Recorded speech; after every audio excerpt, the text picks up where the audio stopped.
କୁକୁରର ପ୍ରକୃତି କେବେ ବି ବଦଳିବନି। ସେମିତି କିଛି ଲୋକ ସେ କୁକୁର ଠାରୁ ବି ଆହୁରି ହୀନ। କୁକୁର ତ ହେଲେ ବିଶ୍ୱାସରେ ମାନେ ଗୋଟେ ତାକୁ ଯଦି ରୁଟି ଖଣ୍ଡେ ଦେଇଥିବ ସେ ଦୁଆର ମୁହଁରେ ଆସି ଶୋଇବ। କିନ୍ତୁ ଏମିତି କିଛି ଲୋକ ଅଛନ୍ତି ଯେ ମାନେ ତୁମଠାରୁ ଖାଇବେ, ତୁମଠାରୁ ନେବେ, ଆଉ ତୁମ ବିଷୟରେ ଯେ ନିନ୍ଦା ଗପିବେ, ଆଉ କିଛି ତ ଉଖାଡ଼ି ପାରିବେନି। କ'ଣ କରିବେ? ସେ କେବଳ ତୁମ ବିରୁଦ୍ଧରେ ହିଁ ଗପିବେ। ଗପି ଗପି ଯେଉଁଦିନ ପାଟି ବିନ୍ଧା ହେବ ସେଇଦିନ ଚୁପକିନା ବସିବ। ଆଉ କ'ଣ?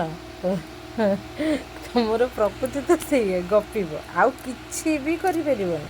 କେବଳ ପର ବିରୁଦ୍ଧରେ ଗପିବ, ଆଉ କିଛି କାମ ନାହିଁ।